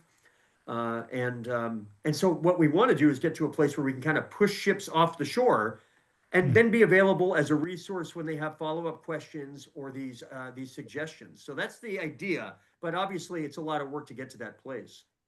Ken, I see your hand is up. Yeah, so I was wondering if you've had collaboration with the New Hampshire Fiscal Policy Institute. I attended a seminar of theirs, and they really have some great, like, solid numbers, on like the economy, and it kind of reminded me of your presentation because the analytics, shows you a picture like I haven't thought about like that distribution. So I was wondering, because those are the kind of tools that we could use in terms of like pitching out on the economy and health. To me, like health and education are like the big issues, and the analytics on those is to say, well, uh, where is your money going toward education? Well, I happen to think that the red areas are probably suffering more than the blue areas. I This is awesome. Like if I had a magic wand that could take the 24-hour time span of a day and double it, Mhm. one of the things I would do, I mentioned this earlier. So I'm an MPA by training, a public administrator, and most of my peers became city managers or auditors. And so what I did after school is I became an auditor. I used to audit city, county, and state governments for a living. I'd get on a plane. This is before I was married and had kids, where I could be a road warrior, and there wasn't really I didn't even have a dog. So I'd get and I'd go to El Paso, Texas, and study the police department on the border of Juarez and figure out how to deliver better outcomes in law enforcement in El Paso at a time when they were pinched to raised additional revenue. You name it. I did a zoo in Louisiana. I did sanitation services in Nags Head, North Carolina. I love that stuff. You can tell how much I enjoy that kind of work. And it was a people business because you knew if you delivered outcomes or suggestions for better outcomes, you were saving people money, you were improving the quality of their lives. And this is, as a lifelong Democrat, that was one of the ways that I could show that effective governance, that government had a positive, powerful role to play, and that we did not have to demonize it and shrink it to the size of a bathtub so you could drown it, that kind of crap. Like that, but we can't just say, public education is important. We have to demonstrate it, and we have to always be looking for ways to maximize, optimize public services at the best return on investment. And that's not a conservative thing. That's just people.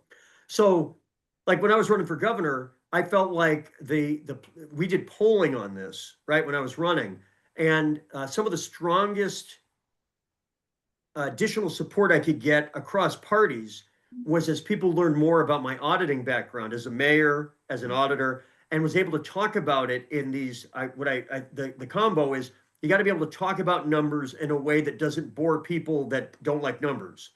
And if you can do that, you can really go somewhere. And so, like on education, I'm telling you guys, I am deeply concerned that the Republicans, particularly in the House, have figured out that this, what I call the Bermuda Triangle of New Hampshire policy, which is property taxes, cost and availability of housing, and quality of education. That's the same issue. They know that 60% of New Hampshireites say one of those three is the number one issue in New Hampshire right now. It's the dominant issue. It's everything. And they are in charge. And if they can't show that they're trying to do something about some of it, they know it's a problem. So what are they doing?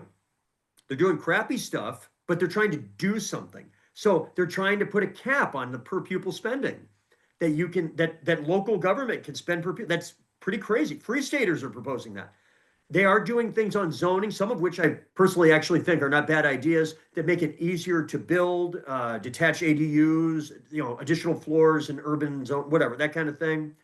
And now they're talking about eliminating SAUs or knocking it down to, I believe, 12 SAUs in the state. Now, I will tell you, when I was running for governor, I was talking about reducing the number of SAUs. We have 20% fewer kids than we did 25 years ago, but we have 15% more SAUs.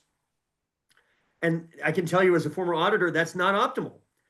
That means more money is getting spent, but it's not going to the kids. A higher percentage of your school budget is leaving the classroom, and you get better educational outcomes when you keep money in the classroom.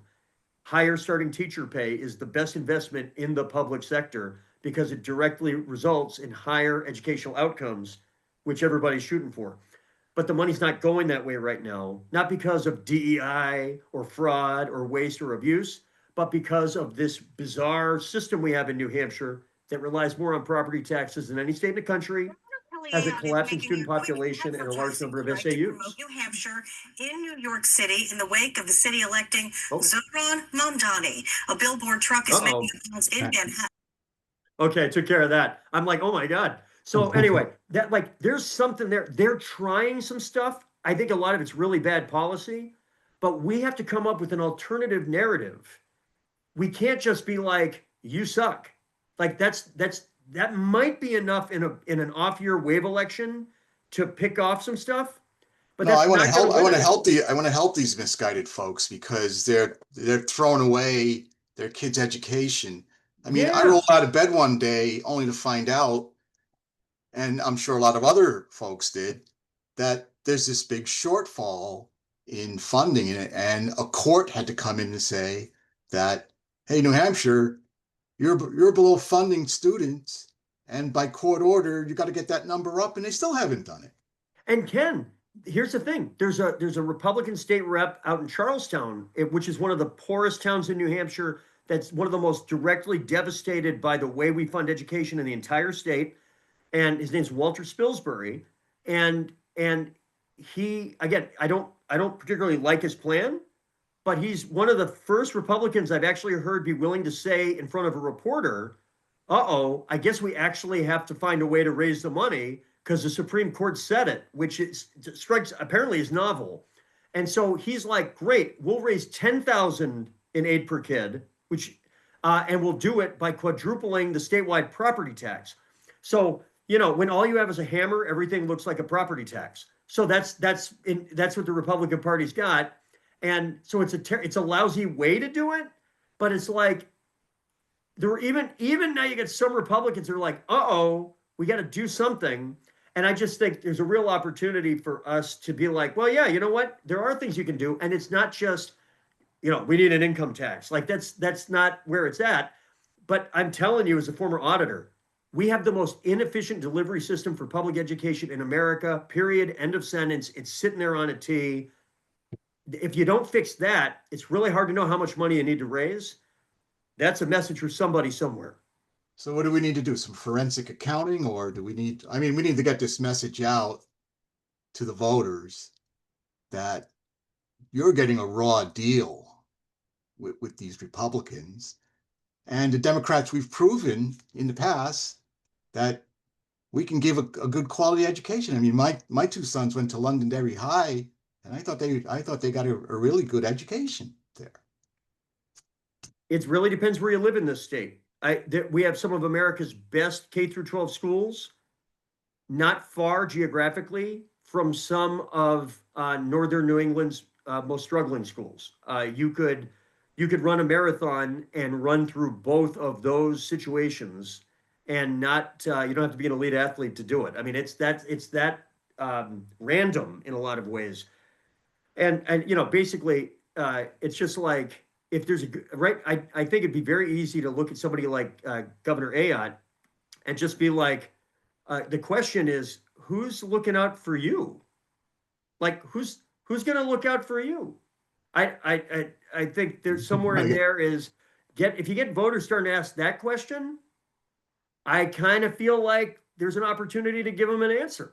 I didn't mean to raise the ire, but well, anyway, you pressed a button. The auditor in me just came out. All I meant to say was that these folks at the NFPI, I really thought that they did some very good presentations of presenting the numbers. So, just perhaps like collaboration with them as well, because they really have a lot of resources in crunching out these numbers that that they can show the economy in their numbers.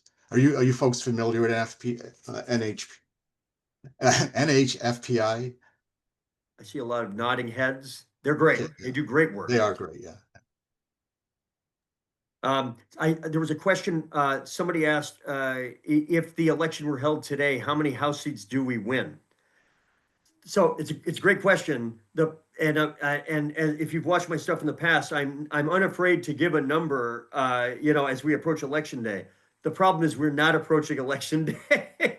we're 363 days away. So like I would have to know who is the gubernatorial nominee and what has the polling in the months leading up to the general election looked like. Is Donald Trump at 38% approval? Is he at 46% approval? These are really important factors in that. And so the range would be like trying to predict where a hurricane would hit 1,500 miles from shore. I'll put it this way. I don't see too many scenarios. I took kind of a very initial look. It would be hard to see a scenario where we'd end up with fewer seats in the House than we have right now. And the question would be, and again, this is such a wide, so are we more at like 185 because Ayotte can't break 52? Or are we at 205 because basically it's a coin flip for governor and Pappas, let's say Pappas is the nominee and Sununu's the nominee, and then Chris ends up, winning by 8 points? That's like, if that's a pretty good night, I feel pretty good about our chances in that scenario of getting north of 200. But there's so many miles between now and then, it's really hard to say. Walter. Yeah, I don't want to take up too much time, but I'm very intrigued by Pecos score. because right now we're recruiting in Stratford County, as you may know. And we found some good candidates, but maybe not all the candidates check all the boxes. So is there a worksheet, or should we introduce our candidates to you so you can give us an idea of where their strengths and weaknesses are? Because that gives us enough time to maybe strengthen their PAYCO score. I think it's a great question. And this is exactly what I was hoping to do at PAYCO over the last 3+ years that I've been working on it, and is to allow it to be a tool to answer exactly your question. So far, I've been, as I hit the road, either with mainly town chairs and/or candidates who are thinking about running or who are gonna run but haven't announced yet, whatever the case. Um, and I kind of run through a bunch of questions. Again, not because I'm like all knower or whatever, but I've been around this stuff a long time, and they're not just questions about their 3-point plan on whatever. Sometimes it's actually pretty late in any conversation, a year out. That's not necessarily it's more like I just like to see them be. The thing to remember is at the end of the day, it's a people business. And particularly in smaller districts where door to door and the hand to hand combat's a real possibility, the ability to go to the door. And look, I got elected mayor at 31 years old, 20 years ago this week, as a resident of Portsmouth of 4.5 years. And it was not because of deep roots, and it was in spite of my age. I don't think it was because of it. I was 31 at the time. But I was still auditing cities professionally at the time, so I could certainly communicate about issues in a really good way for a local election. I think I'm a strong communicator, and I work my ass off. And if you do those things and you get to the door, get people talking as fast as possible, ask them questions, learn as much as you can. And it's amazing that they'll give you the vote if you just let them talk to you. That's all they want. They want you to know what matters, and then you better do it. And are you likable? And these are intangible factors. And this is part of why I love to sit down with candidates, because often it's that end of the coffee where you get back in the car and you're like, I think I want to go to war for that person. That's somebody I want to fight for. I can't put a number on that. We showed a bunch of numbers tonight, but that actually may be the most important part. Is this somebody that you're ready to rock and roll for? Okay. So if we find somebody, we'll arrange to have them meet with you if we think they're a serious candidate then. Yeah, and to just be a resource for them as well, right? I mean, Yeah. so yeah, but absolutely, and to give them encouragement also, Okay. to let them know that there's folks out there, ready to help. Okay. I Thanks. see it's past 9. You've been very patient, and I'll have the recording available for anybody that would like it. I'll get it out to other folks that RSVP'd but weren't able to make it, whatever. Again, if you have anybody, if you in your town, if you'd like us to do some programming, we love doing it. We're scheduling out obviously to December and January right now and beyond. And so glad to do that and to help, especially if you're a candidate or you got some folks that you're thinking about running for House or Senate or Executive Council or Governor, for the love of God. And then visit stevemarchand.com or move the goalpost nh.com. And I really appreciate you taking time tonight. We'll have a lot more information in the weeks to come, but 2026 is here. So we want to kick it off and get you guys thinking. Thank you, Steve. It was a great night. Tons of great. All right, guys. Thanks so much. Thank you. Have a great evening. Great, thank you. Okay. Thank you, guys. Thank you. Great session. Thank you.